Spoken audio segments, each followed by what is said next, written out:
अस्सलाम दोस्तों, इन साइड पे मौजूद फखर में खुशामदीद। बिलावल भुट्टो साहब किसी सियासी ओहदे के हसूल के लिए या अपनी पार्टी के लिए सदर पाकिस्तान, चेयरमैन सेनेट या गवर्नर पंजाब के ओहदों के हसूल के लिए लंदन नहीं गए, बल्कि उनके दौरे लंदन का जो मकसद है वो एक ब्रॉडर पर्सपेक्टिव के अंदर एक ब्रॉड बेस नेशनल कंसेंसस का हसूल है। और इसके साथ साथ एक अहम शख्सियत का एक अहम पैगाम था जो बिलावल साहब ने नवाज शरीफ साहब को पहुँचाना था, और एक ऐसे फार्मूले के ऊपर नवाज शरीफ साहब को कायल करना था जो आसिफ अली जरदारी साहब ने चंद दीगर जमातों के साथ मिलकर बनाया है। और कल की मुलाकात में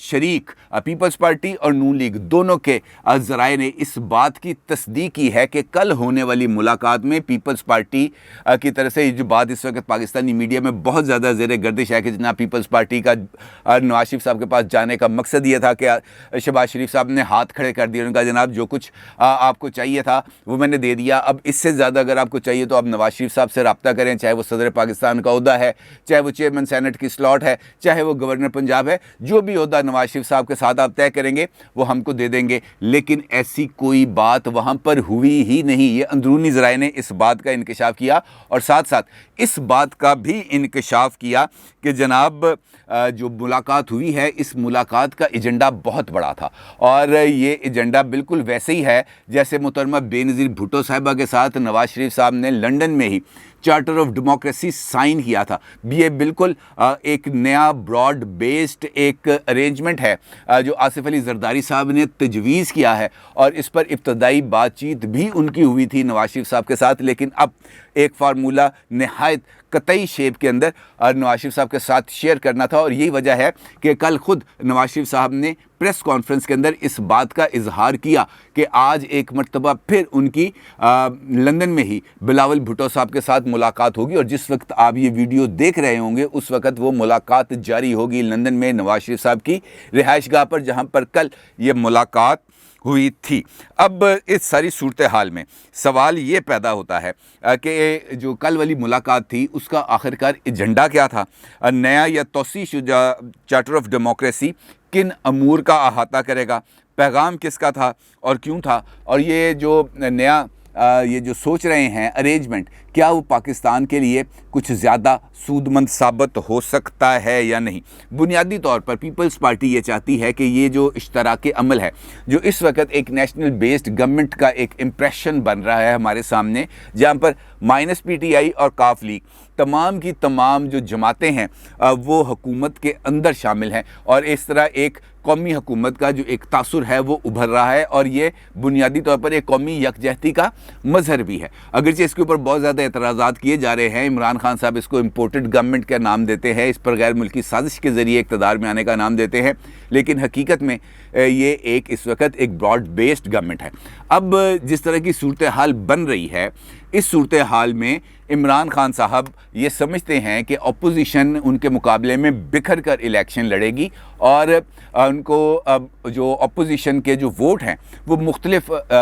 जो उम्मीदवारान हैं उनके अंदर तकसीम हो जाएंगे, और इमरान खान साहब के लिए रास्ता बड़ा साफ़ हो जाएगा। और वो इस बात का भी उनको यकीन है कि इस वक्त तमाम जमातें इक़्तिदार में जा चुकी हैं, और उनके पास इस वक्त अगर देखा जाए तो पाकिस्तान में एक वाहिद ही अपोजिशन जमात नज़र आती है, वो है पाकिस्तान तहरीक इंसाफ। और अपोजिशन जमात के लिए चूँकि स्कोप ज़्यादा बढ़ जाता है, उसके पास ऑप्शन ज़्यादा आ जाते हैं, उसके पास हुकूमत पर तनकीद करने के मौके ज़्यादा आते हैं, उनके पास हुकूमत की कमज़ोरियों को एक्सप्लॉइट करने के मौके ज़्यादा होते हैं, उनके पास सड़कों पर आने के मौके ज़्यादा होते हैं, उनके पास एहतजाज के बहुत ज़्यादा रास्ते होते हैं। तो इसके साथ साथ इमरान खान साहब अपनी जमात को ऊपर उठा सकते हैं। अब ये तमाम जो फैक्टर्स हैं, ये आसिफ अली जरदारी साहब और नवाज शरीफ साहब सियासत के एक माने हुए खिलाड़ी हैं, पाकिस्तानी सियासत के जो असरार और रमूज़ हैं इनको बहुत अच्छे तरीके से जानते हैं। वो इन तमाम चीज़ों से किसी भी तौर पर सरफ़ नज़र नहीं कर सकते।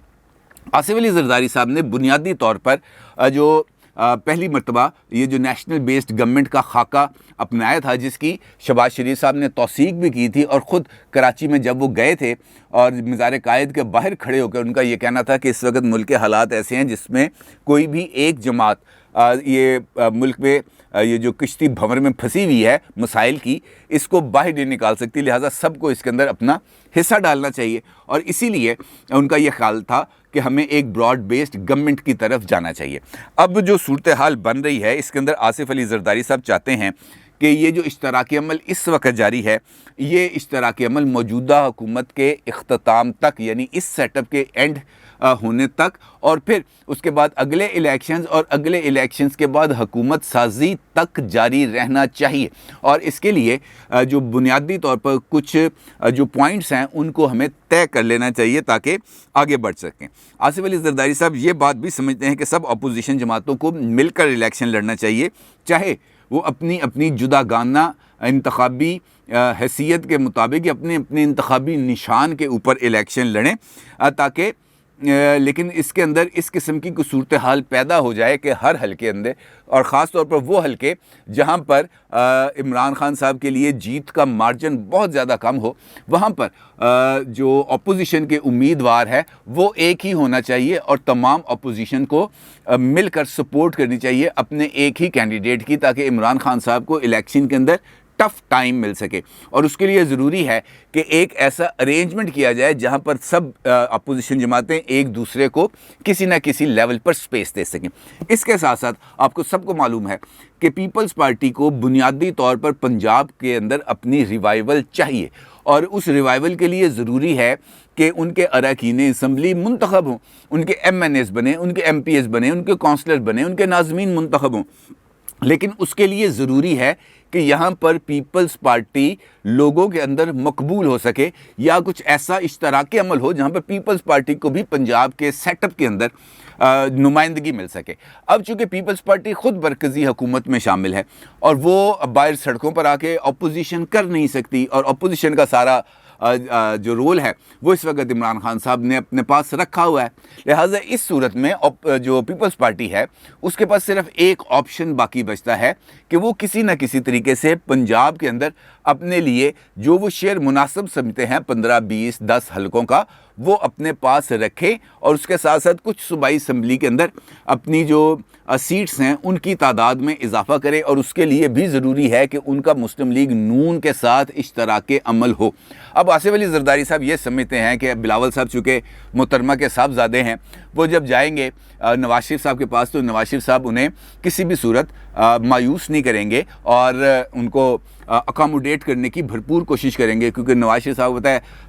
बल्कि सब ने देखा कि जब मोहतरमा बेनज़ीर भुट्टो शहीद हुई थी तो नवाज शरीफ साहब ना सिर्फ बेनज़ीर हॉस्पिटल रावलपिंडी पहुँचे थे, बल्कि वहाँ पर सब ने उनको हिचकियाँ ले लेकर रोते हुए भी देखा था, यानी उसका इनको बहुत ज़्यादा दुख था। लिहाजा ये जो उनके साथ जो शफ़क़त का मुज़ाहरा है, कल टीवी स्क्रीन्स के ऊपर मुख्तलिफ सोशल मीडिया पोस्ट के ऊपर हमने देखा कि नवाज शरीफ साहब बिलावल साहब के साथ नहायत शफ़क़त का मुज़ाहरा कर रहे थे। और इसी वजह से इस बात की भी उम्मीद है कि नवाज शरीफ साहब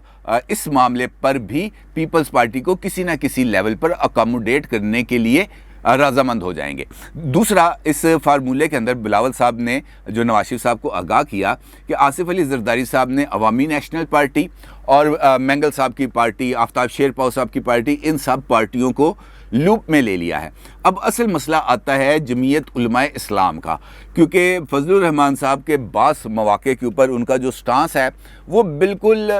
बेलचक हो जाता है, और ऐसी सूरत हाल में इत्तेहादों का आपस में चलना, आगे बढ़ना बहुत ज़्यादा मुश्किल का उसको सामना करना पड़ता है। माजी में देखा हमने PDM के अंदर भी कि किस तरीके से एक स्टांस ले लिया, फिर उससे पीछे हटने के लिए तैयार नहीं हुए और फिर पीपल्स पार्टी उसमें से बाहर निकल गई।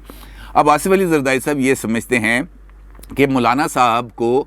इस फार्मूले पर कायल करने की जिम्मेदारी नवाज शरीफ साहब खुद अपने पास लें, क्योंकि उनका ये कहना है कि मैं बात करूंगा, मेरी बात भी मौलाना साहब के साथ मेरा बड़ा अच्छा रिश्ता है, वो मान जाते हैं, लेकिन जो नवाज शरीफ साहब के साथ उनका जो इस वक्त लाइजोन है वो एक ऐसी पोजीशन पर हैं जहां पर वो मौलाना फजलुर रहमान साहब को इस फार्मूले पर कायल कर सकते हैं, क्योंकि मौलाना फजलुर रहमान साहब बुनियादी तौर पर ये समझते हैं कि KPK के अंदर और बलूचिस्तान के अंदर उनकी बहुत ज़्यादा फ़ैन फॉलोइंग है, उनके बहुत ज़्यादा वोट्स हैं, लिहाजा ये 2 सूबों के अंदर उनको मुकम्मल तौर पर लाइन शेयर मिलना चाहिए और वहाँ पर उनकी हुकूमत साजी के अंदर अपोजिशन को तमाम का तमाम को उनका साथ देना चाहिए। लेकिन इत्तेहादों के अंदर चूँकि ये तमाम चीज़ें होती नहीं, वहाँ पर एक दूसरे को सबको मिलकर अकोमोडेट करना पड़ता है और ख़ास तौर पर KP के अंदर PTI को टफ टाइम देने के लिए ज़रूरी है कि वहाँ पर अपोजिशन का एक ग्रैंड अलाइंस बने और उसके लिए ज़रूरी है कि मौलाना फजलुर रहमान साहब उस अलाइंस के अंदर ना सिर्फ शामिल हों बल्कि लेटर एंड स्पिरिट के अंदर जो पावर शेयरिंग का फार्मूला है उस पर अमल दरामद भी करें। अब ये सारी सूरत हाल आ गई है नवाज शरीफ साहब के पास और नवाज शरीफ साहब ने बिलावल साहब को इस बात की यकीन दहानी कराई है कि आसिफ अली जरदारी साहब का जो फार्मूला है वो बिल्कुल ठीक है और ये बात भी दुरुस्त है कि इस वक्त अपोजिशन में सिर्फ़ और सिर्फ इमरान खान मौजूद है और कोई बंदा मौजूद नहीं है। लिहाजा 2 सूरतें हैं इमरान खान साहब का अगले इलेक्शन में रास्ता रोकने के लिए,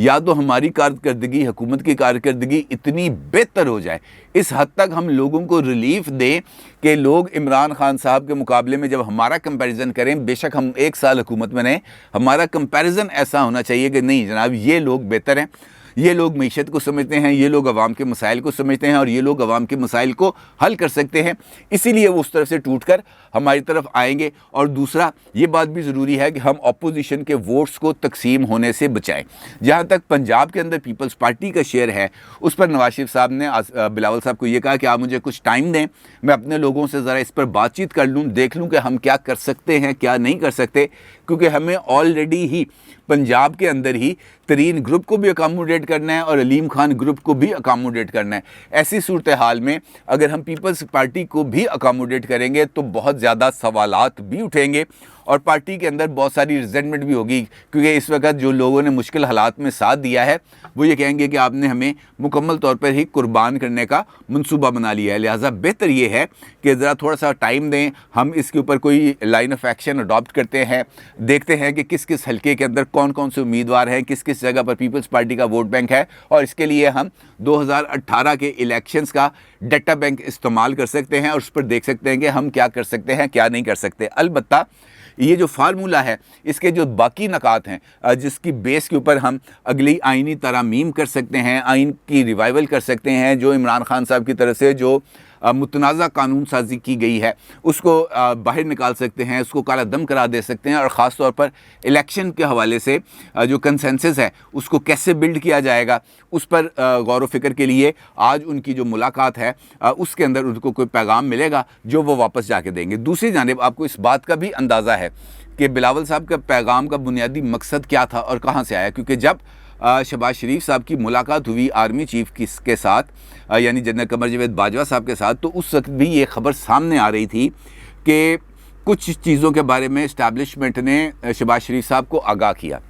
यानी उनको ये कहा कि मरीम साहबा इधर नज़र नहीं आनी चाहिए, नवाज शरीफ साहब को खामोश रहना चाहिए और आपको अपनी जो सरगर्मियाँ हैं उसको मुकम्मल अग्रेसिवली इसको आगे लेकर चलना चाहिए। लेकिन कल हमने देखा कि ना सिर्फ नवाज शरीफ साहब ने बिलावल साहब के साथ मुलाकात की बल्कि उन्होंने एक धांसू किस्म की प्रेस कॉन्फ्रेंस भी की जो पाकिस्तान के तमाम चैनल्स के ऊपर तवील अरसे के बाद, यानी इमरान खान साहब की हुकूमत ख़त्म होने के बाद ये पहली मरतबा था कि नवाज शरीफ साहब इस तरीके से टीवी स्क्रीन के ऊपर आए और लोगों ने उनको टीवी पर देखा भी और बोलते हुए सुना भी। तो इसका मतलब ये है कि ये पैगाम की नौइयत ज़रा थोड़ी सी मुख्तलिफ थी और शायद इस पैगाम के ज़रिए नवाज शरीफ साहब को भी मुतहर्रक होने के बारे में कहा गया कि जनाब ज़रा आप मुतहर्रक हो जाएं, क्योंकि इस वक्त जो नैरेटिव बिल्ड किया जा रहा है और जिस तरीके से बिल्ड किया जा रहा है उसके लिए ज़रूरी है कि उसके रास्ते में किसी न किसी जगह पर रोक लगाई जाए, उसके रास्ते में रुकावट पैदा की जाए ताकि जो दूसरी तरफ का बयानिया है वो भी सामने आ सके और उसको काउंटर किया जा सके। क्योंकि यहाँ पे तो मामला जिस किस्म के चल रहे हैं, कोई बंदा कहता है मैंने हल्फ नहीं लेना, सदर साहब कहते हैं मैंने शहबाज शरीफ साहब से हल्फ नहीं लेना, गवर्नर साहब कहते हैं मैंने हमजा साहब से हल्फ नहीं लेना, बाद में किसी की कोई थोड़ी बहुत ट्यूनिंग करना पड़ती है, को फाइन ट्यूनिंग करना पड़ती है, फिर उसके बाद जो सदर साहब हैं वो हल्फ लेने पर आमादा हो जाते हैं। बल्कि आज तो देखा सब ने कि वो शहबाज शरीफ साहब के साथ यूँ चलते हुए आए हैं, तस्वीर भी बनवाई है, हल्फ भी लिया है, शहबाज शरीफ साथ भी बैठे हैं, सदर साहब ने खुद हल्फ लिया है। और इससे पहले जब शहबाज शरीफ साहब की उनके साथ 1-to-1 मुलाकात हुई थी, उस मुलाकात की ना तो कोई तस्वीर जारी की गई थी, ना कोई फुटेज जारी की गई थी, और ना ही ईवान सदर की तरफ से इस हवाले से एक प्रेस नोट जारी किया गया था। तो इसका मतलब यह है कि कुछ ना कुछ वहाँ पर हुआ है, जिसके नतीजे में सदर साहब ने अपनी पोजीशन से नीचे आए हैं, और अपनी पोजीशन से नीचे आकर ना सिर्फ अब उन्होंने अपनी आइनी जिम्मेदारियां अदा करना शुरू की हैं, बल्कि जो हल्फ था अभी वज़रा का, जिसमें चौधरी सालक हुसैन साहब का हल्फ भी शामिल है, वो उन्होंने लिया है। तो उसका मतलब ये है कि कुछ ना कुछ किसी न किसी जगह पर सॉफ्टवेयर की अपडेशन हुई है, और उसी वजह से ये जो तब्दीलियां हैं वो नज़र आ रही हैं। अब जो नवाज़ शरीफ साहब की तरफ से सामने आना है वो बुनियादी तौर पर उसी सिलसिले की कड़ी है कि इमरान खान साहब का जवाब अब आना ज़रूरी है, चाहे वो लंदन में बैठ के नवाज शरीफ साहब दें, चाहे पाकिस्तान में बैठकर बिलावल साहब दें, चाहे लाहौर में बैठकर मरियम साहिबा दें। और बुनियादी तौर पर मेरा यह ख्याल है कि ये हतमी तौर पर फैसला अब ऐसा ही होगा कि इमरान खान साहब का जवाब मरियम साहिबा की तरफ से ही आएगा, और मरियम साहिबा का जो जवाब है वो हम देखेंगे ईद के बाद, जब वो अपनी अवाम राब्ता मुहिम का आगाज़ करेंगी उकाड़ा के जलसे से, तो फिर ये जवाबात भी आएंगे और शायद ज़्यादा तेज़ी के साथ आएंगे। और फिर देखते हैं कि अगली सूरत हाल क्या बनती है, क्या अपोजिशन जमातें इस नए इश्तराकी अमल पर मुत्तफ़िक होंगी भी या नहीं। अपनी राय का ज़रूर इज़हार कीजिएगा। आपका बहुत शुक्रिया। अल्लाह हाफ़िज़।